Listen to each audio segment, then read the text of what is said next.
우리 하나님의 말씀은 출애굽기 14장입니다. 출애굽기 14장 10절부터 14절 말씀까지 제가 봉독해 드리겠습니다. 10절부터 14절 말씀이 되겠습니다.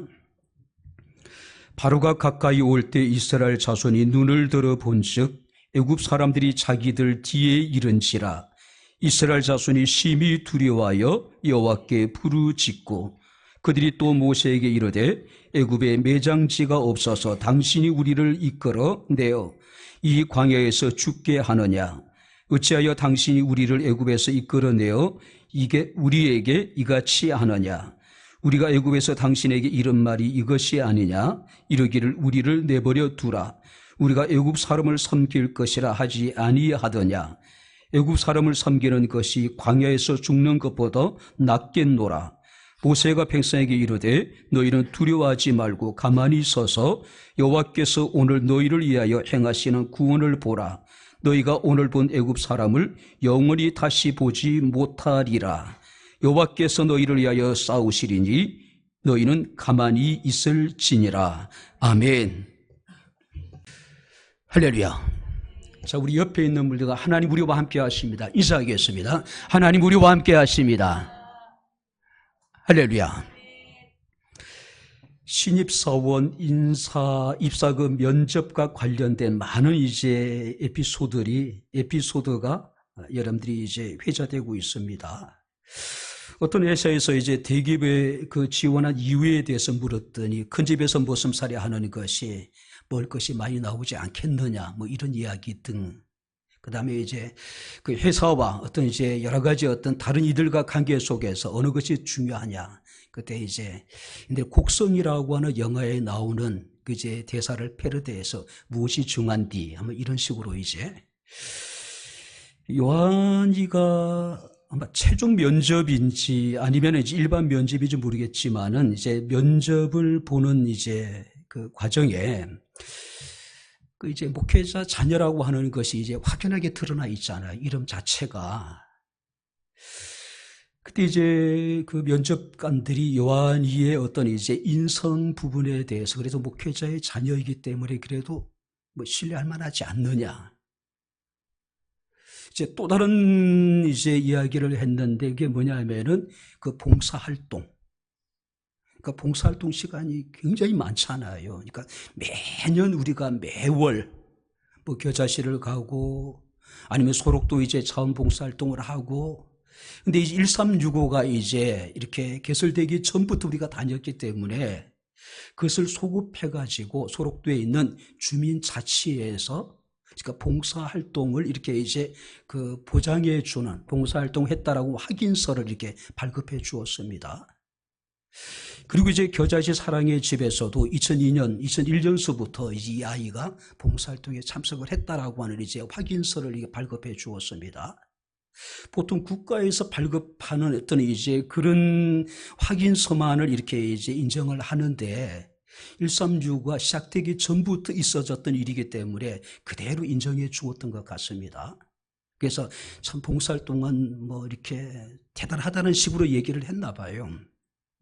자, 그러면서 이제 이런 질문을 던졌습니다. 목회자 자녀로 나중에 목회한다고 회사를 그만두는 것이 아니냐.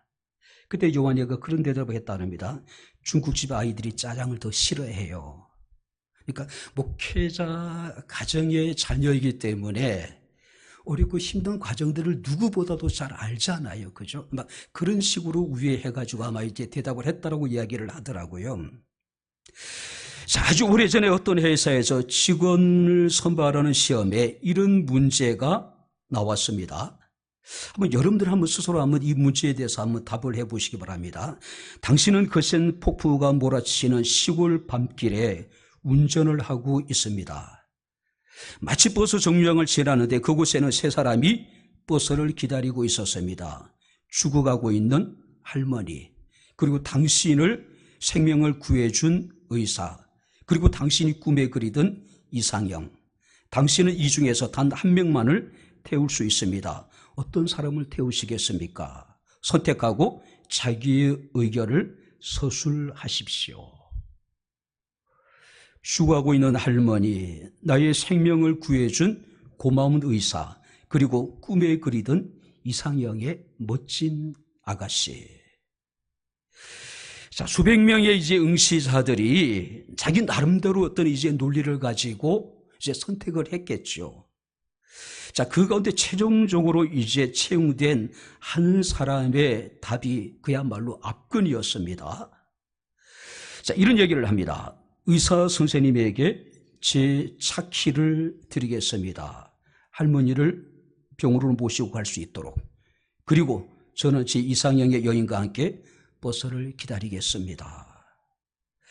많은 사람들이 선택의 어려움을 겪었다고 합니다. 하지만 이 지원자는 상당히 어려운 선택을 굉장히 지혜롭게 선택해서 이제 최종 합격을 했다라고 하는 그런 이야기입니다. 우리가 살다 보면은요, 이러지도 못하고 저러지도 못하는 아주 난처한 상황들을 만나게 됩니다. 우리 이것을 진퇴양난이라고 이야기를 하죠. 앞으로 나갈 수 없는 상황이고 뒤로 물러날 수도 없는 그런 궁지에 몰린 상태. 그죠? 아마 여러분 우리가 외통수에 걸렸다라고 이야기를 하잖아요. 이제는 꼼짝없이 죽게 된 그런 상황. 물론 이런 경우가 많지는 않겠지만은 바로 우리가 인생 가운데 한두 번은 경험해 본 적이 있지 않을까 생각이 되어지게 됩니다. 바로 이것을 우리 영어에서는 딜레마라고 표현하고 있죠. 그죠? 근데 이 딜레마라고 하는 것은 굉장히 합리적인 판단을 허용하지 않는 것이 딜레마잖아요. 염세주의 철학자이던 쇼펜하우어가 그런 얘기를 합니다. 고슴도치의 딜레마. 추운 겨울을 이겨내기 위해서는 서로 붙어야 되는데 서로 가까이 할수록 서로의 바늘이 서로를 찌르게 되죠. 그렇다고 멀리하면 멀리할수록 추운 겨울을 견디내기 힘들기도 하고요. 자, 오늘 우리가 본 말씀을 보게 되면은 지금 이스라엘의 상황이 그러합니다. 자, 모세를 통해서 그들은 애굽에서 나오긴 했지만은 그들이 이제 진을 치게 된 곳이 바다와 믹돌 사이에 비아히롯이라고 하는 지역이었습니다. 자, 문제는 그때부터 애굽의 군대가 이스라엘 사람들을 추격하기 시작을 합니다. 우리가 1절, 2절 말씀을 보게 되면은 여호와께서 모세를 통해서 이스라엘 자손에게 명령하여 돌이켜 바다와 믹돌 사이 비아히롯 바닷가에 장막을 치게 하라. 자, 이 비아히롯이라고 하는 지역은 앞에는 바다입니다. 그리고 좌우에는요, 높지는 않지만은 굉장히 여러분들이 척박한 그런 여러분들이 그 사람이 통행할 수 없는 그런 지역이었습니다. 자, 그들은 이제 이 비아히롯이라고 하는 것을 벗어나기 위해서는 바다를 건너가든지 아니면은 왔던 길로 되도록 가는 길밖에 없습니다. 문제는 뒤에서 지금 애굽의 군대가 추격을 해오고 있다는 건 사실이에요. 어쩌면 그들은 함정에 빠진 상황입니다. 그야말로 진퇴양난입니다. 딜레마에 그들은 지금 빠져있는 그런 상황이라고 이야기할 수가 있습니다. 자, 애굽의 바로가 보기에도 지금 이스라엘 백성들이 바로 도간의 쥐처럼 광야에 완전히 갇혔다라고 생각을 한 겁니다. 그래서 특별병거 600, 그러니까 여기 선택된 병거 600입니다. 오늘 말하면 전차와 같은 거예요. 그리고 애굽의 온 군대를 동원해서 이스라엘 사람들을 추격하기 시작을 합니다. 앞에는 홍해바다가 넘실거리고 있습니다. 뒤에는 애굽의 군대가 지금 맹렬한 기세로 지금 추격을 해오고 있어요. 어디 도망갈 곳이 없습니다. 그야말로 진퇴양난입니다. 그래서 우리가 14장 10절 말씀을 보게 되면은 이스라엘 자손이 심히 두려워했다라고 여기에 기록하고 있습니다. 여기서 심히 두려워했다는 이야기는 아주 열렬히 더 이상 비교할 수 없을 정도로 그들이 느꼈던 두려움이 컸다. 그죠? 바로 이스라엘 사람들이 얼마나 큰 두려움과 공포에 빠져 있는가를 짐작하게 하는 표현이라고 생각이 됩니다. 그리고 11절 말씀을 보게 되면은 애굽에 매장제가 없어서 당신이 우리를 이끌어내어 이 광야에서 죽게 하느냐라고 이야기합니다. 그리고 12절 말씀을 보게 되면은 애굽 사람을 섬기는 것이 광야에서 죽는 것보다 낫게다라고 소리를 높이며 그들이 원망하는 모습을 우리가 보게 됩니다. 이런 황당한 이 상황이 왜 벌어졌을까요? 근데 문제는 자신들을 이곳으로 비아히로스로 인도하신 이가 하나님이시라는 것이죠. 원래 그들이 가던 길이 있었습니다. 그런데 하나님이 그들을 돌이켜서 이곳으로 인도하신 거예요. 도무지 여러분들이 이해할 수 없는 상황입니다. 여호와께서 앞서 행하시며 자신의 길을 인도해 주셨다라면은 그 길이 평탄한 길이 되어야 되지 않을까요?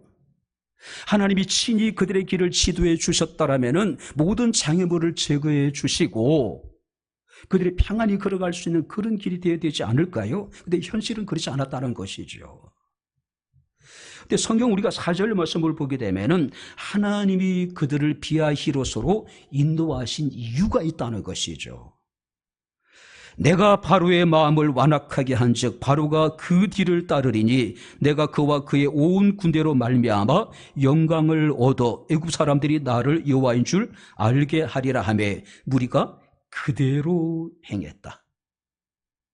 아니 지금까지 왔던 멀쩡한 길을 하나님께서는 내버려 두고 그들을 홍해길로 인도하신 거예요. 그야말로 외통수에 지금 빠지게 만들었다는 것이죠. 그런데 문제는 이것이 우연이 아니라는 겁니다. 실수로 그들이 잘못된 길을 접었던 것이 아니라는 것이죠.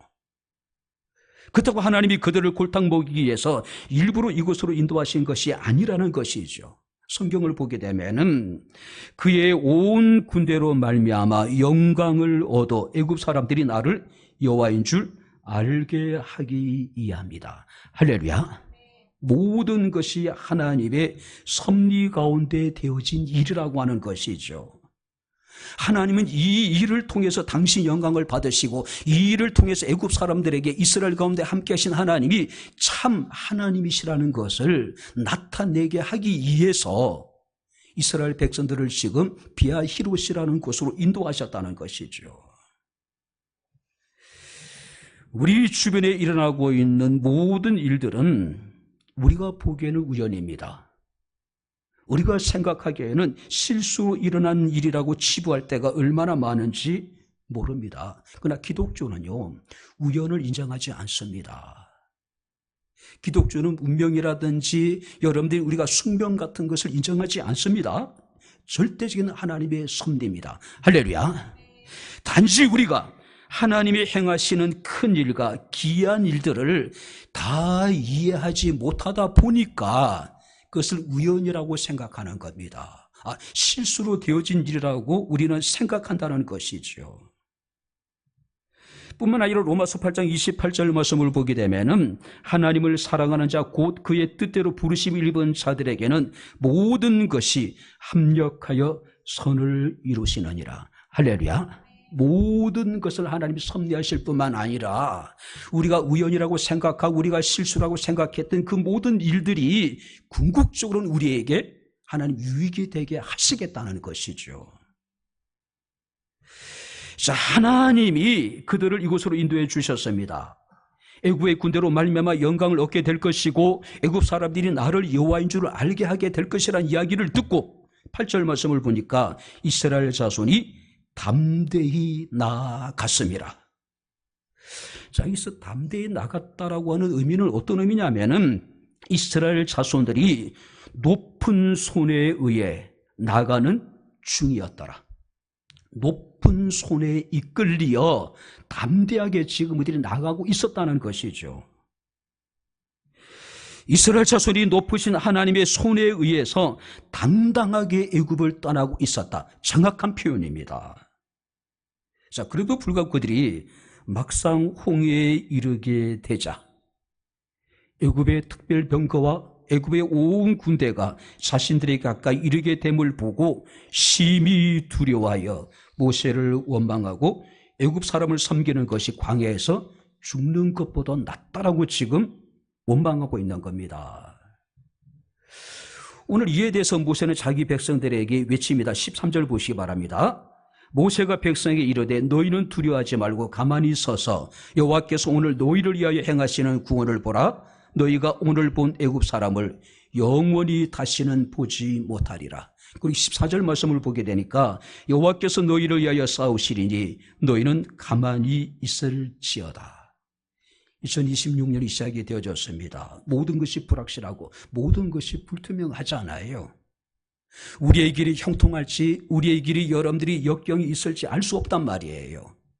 우리 길이 어떠할지 우리는 도무지 이해할 수 없단 말이죠. 삶의 위기를 만나게 되었을 때에 우리는 모세의 이야기를 통해서 우리가 어떻게 해야 될 것인가, 우리가 어떤 자세를 가져야 될 것인가를 교훈해 주고 있는데, 오늘 이 시간 함께 여러분들의 말씀을 살피면서 함께 은혜를 나누도록 하겠습니다. 삶의 위기를 만날 때 어떻게 될까요? 먼저 13절을 우리 다시 한번 같이 읽겠습니다. 모세가 백성에게 이르되 너희는 두려워하지 말고 가만히 서서 여호와께서 오늘 너희를 위하여 행하시는 구원을 보라.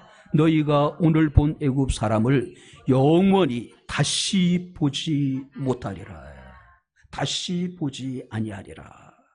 먼저 뭡니까? 두려워하지 말라. 이 두려워하지 말라는 이야기는 정확한 의미는 뭐냐면은 하나님과의 관계를 회복해라. 하나님에 대한 온전한 믿음과 사랑을 회복해라. 삶의 위기를 만나게 되면은요, 제일 먼저 우리가 해야 될 일이 뭐냐면은 나와 하나님의 관계가 온전한가? 하나님을 향한 나의 믿음과 나의 사랑이 여러분들이 온전한가를 먼저 생각해 보라는 이야기죠. 대부분의 사람들은 두렵고 힘든 일을 만나게 되면 안정감을 잃어버리게 됩니다. 그리고 서성이게 되죠. 그리고 그들은 당황해 합니다. 이런 현상이 왜 나타나게 될까요? 하나님을 온전히 신뢰하지 못할 때에, 하나님에 대한 사랑을 우리가 확실하지 못할 때에 나타나는 반응이 뭐냐면은 이 두려움이라고 하는 것이죠.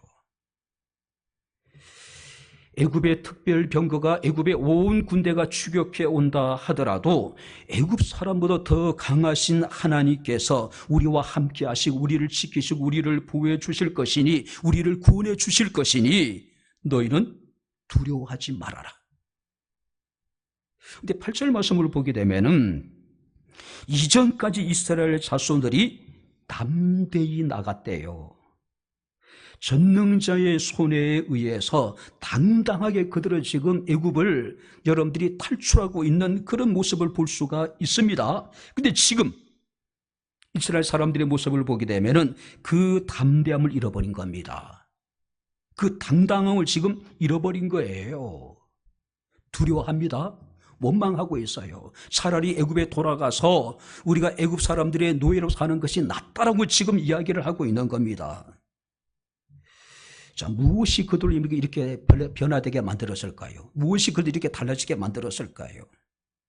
그들은 왜 담담함을 잃었을까요? 담대함을 잃었을까요? 왜 당당함을 그들이 잃어버렸을까요? 10절에 기록되어져 있습니다.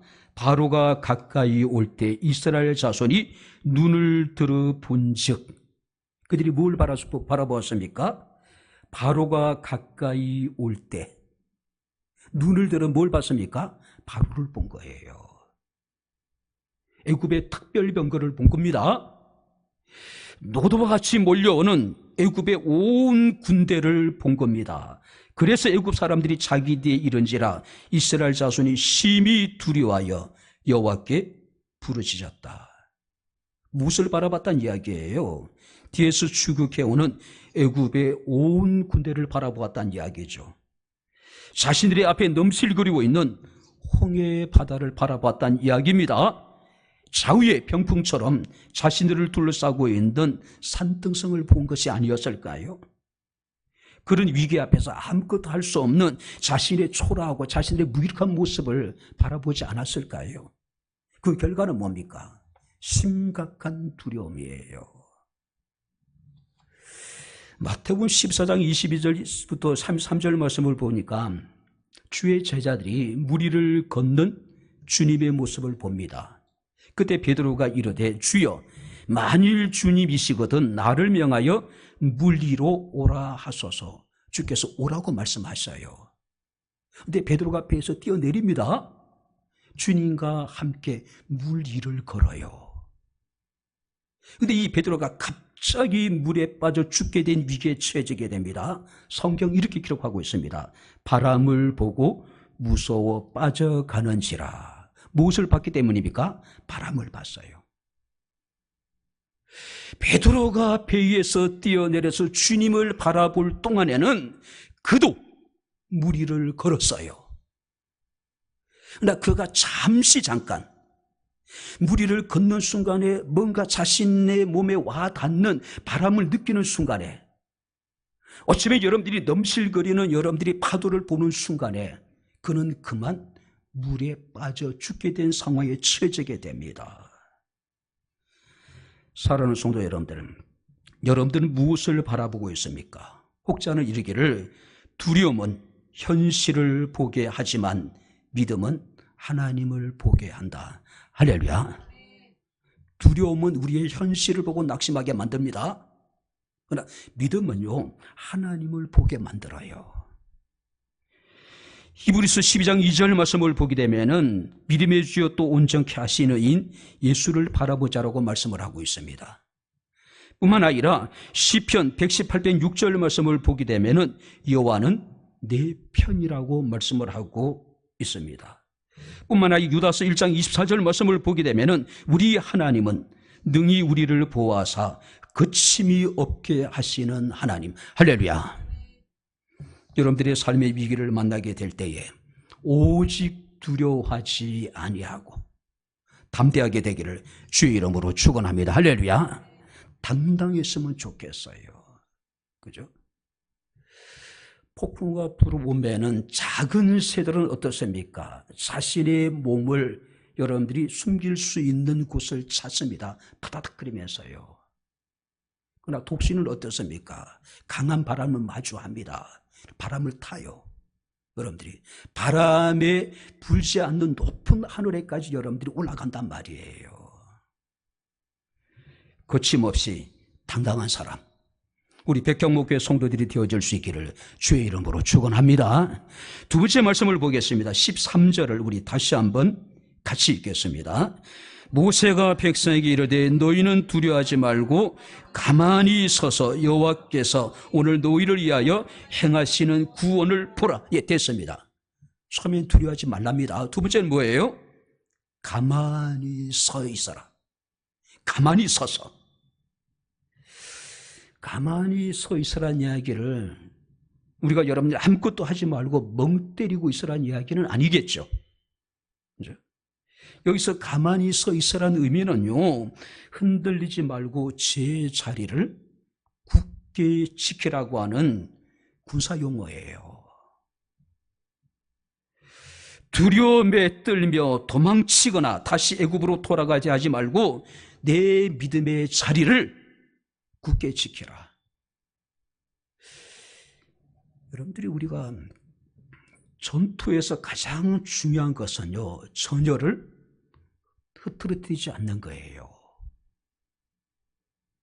그러나 아무리 여러분들이 수십만 수백만의 대군이라 하더라도 전열이 흩어지는 순간에 그들은 오합지졸에 지나지 않습니다.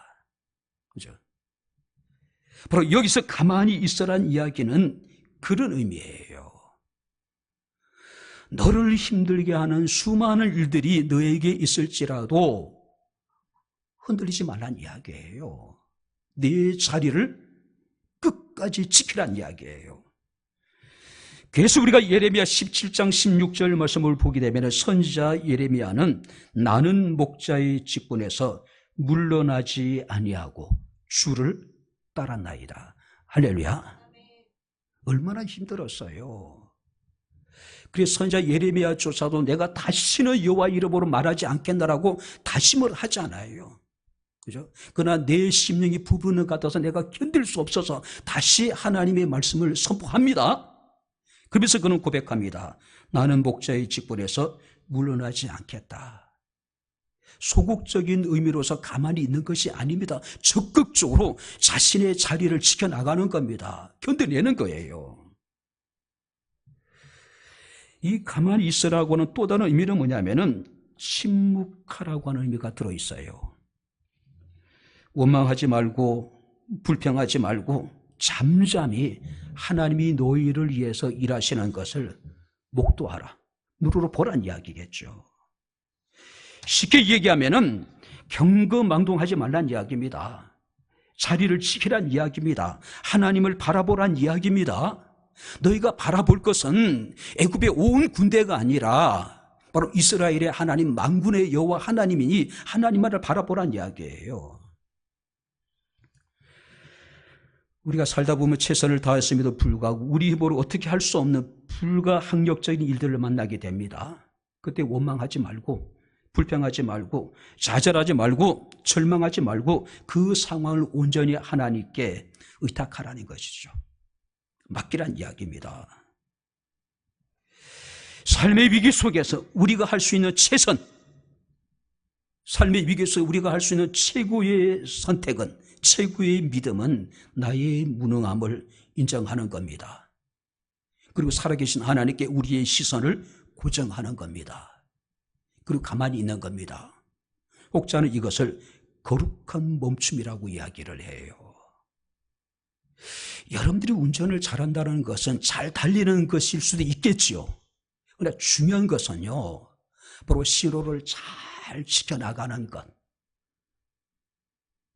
아무리 좋은 차라 하더라도 여러분들이 시속 200km, 300km를 낸다 하더라도 만약에 그 차가 브레이크가 없다면 그 차는 우리가 좋은 차라고 이야기할 수 없겠죠. 삶에 있어서도요.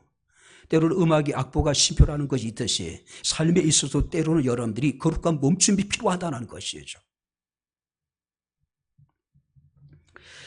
어느 직물 공장에 새로 들어온 여공에게 반장이 주의를 줍니다. 요즘엔 직원이라고 표현하지만 예전에는 공장에서는 이제 여자분들은 뭐 여공이라고 표현하잖아요. 그죠? 그래서 우리가 이제 공고 다녔는데 제가 다른 애들이 저를 보고 공돌이라고 표현하고 뭐 공돌이. 자, 여공에게 반장이 주의를 줍니다. 작업 중에 실이 얽히게 되면은 작업을 멈추고 속히 내게 보고해라. 하루는 작업 중에 그만 실이 얽히기 시작을 합니다. 당황한 이 여공은 빨리 작업 반장에게 보고하기보다는 자기 스스로가 뭔가 해결하기 위해서 실을 얽힌 실을 풀기 위해서 노력을 합니다. 그런데 더 상황이 악화되어져 가요. 결국 포기하고 작업 반장에게 보고를 합니다. 그때 작업 반장이 이 여자 직원을 나무랍니다. 이 여자 직원 입장에 굉장히 억울하잖아요. 그래서 한마디 합니다. 저도 나름대로 최선을 다했습니다. 그때 작업 반장이 이런 이야기합니다. 실이 얽혔을 때 내가 할 수 있는 최선은 스스로 풀려고 하는 것이 아니라 작업을 중단하고 빨리 내게 와서 보고하는 것이다. 신앙의 최선은 무엇일까요? 내 능력 밖에 불가항력적인 일들을 내 스스로 여러분 부드럽게 안고 힘쓰려고 할 필요가 없다는 이야기죠. 하나님께 아뢰는 겁니다. 할렐루야. 그가 책임져 주시겠죠. 우리가 사우나를 가게 되면 예전에는 매표소 앞에 여러분 경고 문구가 있잖아요. 기준품은 주인에게 맡겨주십시오. 맡기지 않는 건 책임지지 않습니다. 하나님도 마찬가지지 않을까요? 아무리 전능하신 하나님이시라 하더라도 죽은 자를 살리시고 없는 것을 있는 같이 부르신 하나님이라 하더라도 우리가 하나님께 맡기지 않는다면 하나님 결코 우리의 삶의 문제를 책임져 주지 않습니다. 할렐루야. 맡긴 것은 반드시 책임져 준다는 것이죠. 삶의 문제가 있을 때 모든 문제가 얽히고 설켜서 도무지 해결할 수 있는 길이 보이지 않을 때 모든 것을 멈추고 오직 주님께 우리의 시선을 고정하고 주님만을 바라보게 되기를 주의 이름으로 축원합니다. 이것이 믿음의 최고봉이에요. 이것이 믿음의 최고봉이라는 것이죠. 특별히 우리가 14절 말씀을 보게 되면은 왜 가만히 있어야 되는지에 대해서 우리에게 이유를 설명하고 있습니다. 여호와께서 너희를 위하여 싸우시리니 너희는 가만히 있을지어니라. 할렐루야. 여호와께서 너희를 위해서 싸우시고 너희를 위해서 일하실지니 너희는 가만히 있어라. 가만히 있어라. 아이들이 어려움을 겪게 되면, 어떤 문제가 생기게 되면은 달려간 부모가 뭐라고 얘기합니까? 걱정하지 마, 두려워하지 마, 가만히 있어. 엄마가 다 해줄게, 아빠가 다 해줄게. 신앙도 그것이 아닐까요? 그죠? 우리가 역대하 20장 말씀을 보게 되면은 유다왕 여호사밧 시대에 모압과 암몬과 마온 사람들, 또 세일산 주민들이 동맹을 맺고 유다를 침공을 합니다. 자, 한 나라를 대적하는 것도 버거운데 지금 최소한 3개의 나라가 동맹을 맺어서 유다를 침략을 해요. 유다 사람들이 느낀 두려움과 공포는 말로 표현할 수 없겠죠. 문제는 그들이 이 국가적인 위기 속에서 할 수 있는 일이 아무것도 없어요. 그때 유다의 여호사밧 왕은 자기 백성들에게 금식을 선포하고 하나님께 기도합니다. 자, 이때 그 유명한 여호사밧의 기도가 나옵니다. 우리 하나님이여, 우리를 치러 오는 이 큰 무리를 우리는 대적할 능력도 없고 어떻게 할 줄도 알지 못하옵고, 한번 따라해 보시기 바랍니다. 오직 주만 바라보나이다. 할렐루야. 어떻게 할 줄도 모르고 할 수 있는 능력도 없으니 그들이 할 수 있는 것은 오직 주님만을 바라보는 겁니다. 그때 하나님께서 선지자 야하시엘이라는 사람에게 응답을 주십니다. 너희는 이 큰 무리로 말미암아 두려워하지 말라. 이 전쟁은 너에게 속한 것이 아니요 하나님께 속한 것이니라. 이 전쟁에는 너희가 싸울 것이 없나니. 너희가 싸울 것이 없대요. 대열을 이루고 서서. 무슨 얘기입니까? 대열을 이루는 서서란 이야기는 너희는 가만히 서서 질서정연하게 너희와 함께한 여호와가 너희를 구원하는 것을 보라, 구경하라는 이야기예요. 하나님이 어떻게 유다를 위해서 싸우시는지, 어떻게 유다를 위해서 하나님께서 그 일을 행하시는지 너희는 가만히 설서 질서정연하게 하나님이 행하시는 구원과 하나님이 행하시는 모든 일들을 구경하라는 이야기예요. 그죠? 하나님은 결국 기적적인 방법을 통해서 유다를 구원해 주셨습니다. 가만히 서서 하나님만을 바라보게 되기를 주의 이름으로 축원합니다. 가만히 서서요. 여호와께서 친히 우리를 위해서 일하시는 모습을, 우리를 위해서 여러분들이 싸우시는 모습을 보란 이야기죠. 마지막으로 13절 말씀을 보니까 모세가 백성에게 이르되 너희는 두려워하지 말고 가만히 서서 여호와께서 오늘 너희를 위하여 행하시는 구원을 보라. 너희가 오늘 본 애굽 사람을 영원히 다시는 보지 아니할 것이다. 절체절명 위기에 빠져있는 자기 백성들에게 가만히 있으라고 이야기합니다. 두려워하지 말라고 이야기합니다. 그리고 여호와의 구원을 보라. 무슨 얘기일까요? 하나님께서 상상할 수 없는 비상한 방법을 통해서 우리를 구원해 주실 텐데 너희는 하나님의 구원하심을 보란 이야기죠. 특별히 여러분들이 여기서 본다는 이야기는 이론적으로, 관념적으로 하나님의 구원을 이해하라는 이야기가 아니에요. 여기서 본다는 이야기는 실제적으로 하나님의 구원하심을 너희가 경험하라는 이야기예요. 여러분들이 이해를 하는 것하고 실제적으로 경험을 하는 것은 천지차이입니다. 제가 자주 그런 표현을 사용하잖아요. 한 번도 연애를 해보지 않는 그 연애의 그 감정을 느껴보지 못한 사람, 한 번도 다른 이성의 손을 잡아보지 못한 사람에게 아무리 연애의 설레임을 설명해도 이해를 못해요. 아니, 이해는 할 수 있는지 모르지만은 그런 걸 경험해 보지 못했기 때문에 그 느낌, 그 감정을 다 알 수는 없단 말이에요. 그죠? 근데 짝사랑이든 어떤 사랑이든 간에 한번 그런 감정을 느껴본 사람 누가 그런 얘기하면은 100% 공감이 되잖아요. 그죠? 바로 실제적인 하나님의 구원을 경험해 보란 이야기죠. 기독교는 죽은 우상을 섬기는 여러분들이 헛된 종교가 아닙니다. 오늘도 살아계신 우리를 구원하시는 하나님을 여러분들이 믿는 종교예요. 절체절명 위기 앞에서 모세는 지금 앞에 있는 홍해를 본 것이 아니겠죠. 뒤에서 지금 맹렬하게 추격해오는 바로와 애굽의 군대를 본 것도 아닙니다. 이런 상황 속에서 아무것도 할 수 없는 초라하고 무기력한 자신들의 모습을 본 것도 아닙니다. 자신들을 둘러싸고 있는 이 상황을 본 것이 아닙니다.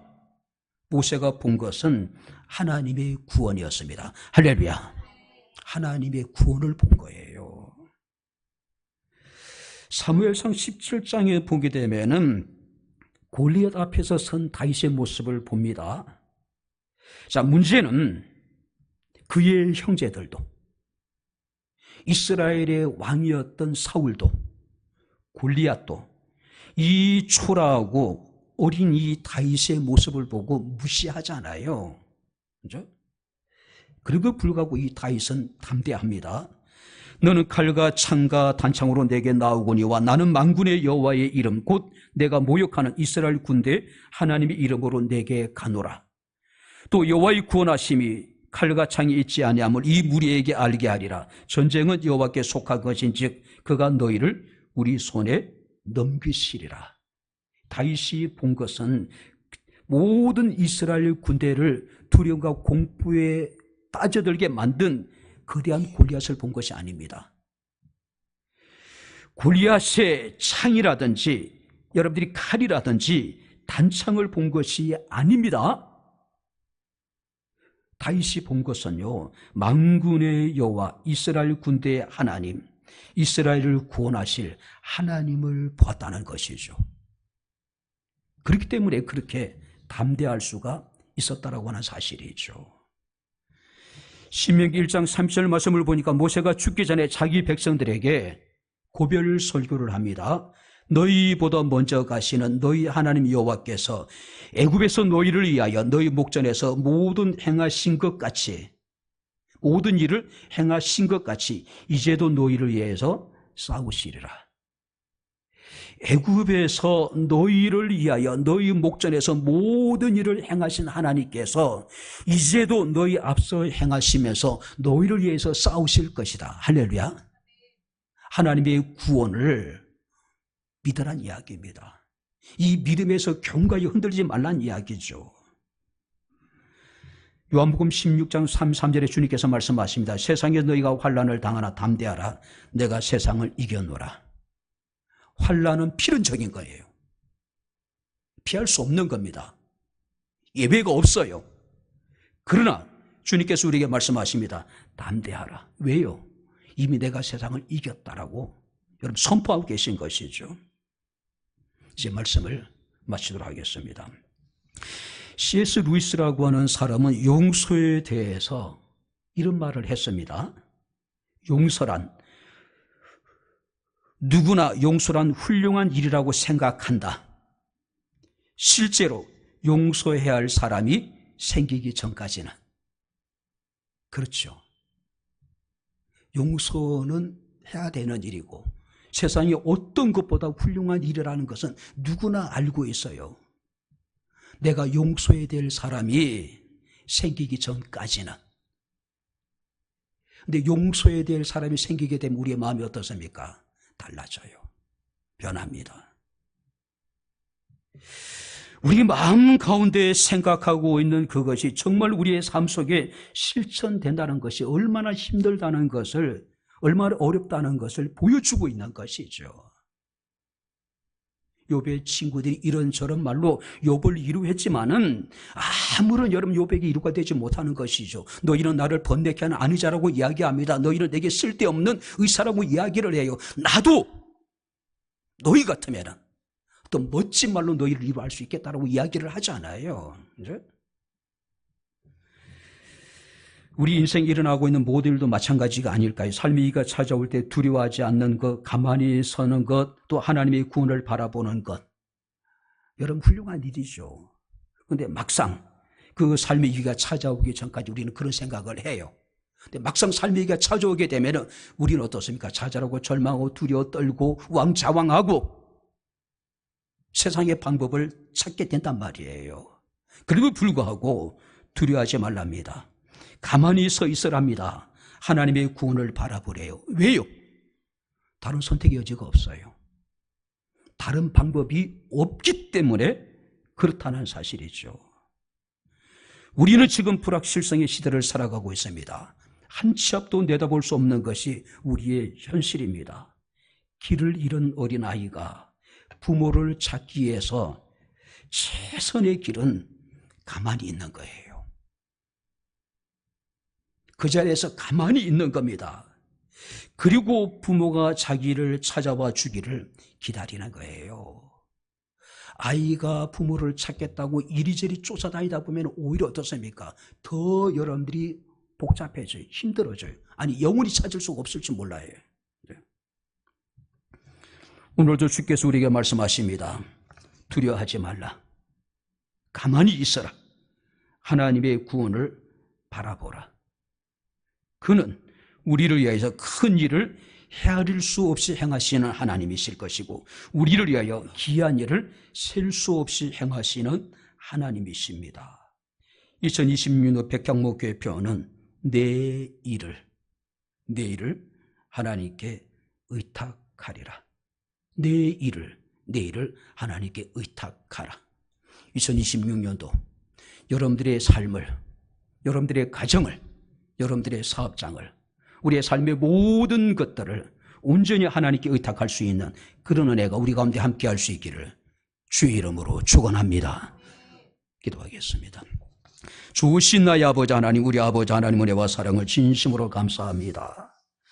삶의 위기를 만날 때 두려워하지 않게 하시고 우왕좌왕하지 않게 하시고 사람을 보며 세상을 바라보지 않게 하시고 오직 두려워하지 말라, 가만히 있어라, 하나님의 구원을 바라보러 가신 주의 말씀을 기억하며 우리의 삶의 모든 문제를 온전히 여호와께 의탁할 수 있는 믿음을, 지혜로운 마음을 우리에게 허락해 주옵소서. 예수님 이름으로 기도하옵나이다. 아멘. 이제는 우리 주 예수 그리스도의 은혜와 하나님의 크신 사랑과 성령님의 교통 교제의 제 충만 역사 인도하심이 살아계신 하나님을 온전히 신뢰하며 주를 바라보기를 원하는 주의 사랑하는 모든 성도들 머리머리 위에 저들의 가정과 직장과 사업장과 이 교회와 이 나라 이 민족 위에 지금부터 영원토록 함께 있을지어다. 아멘.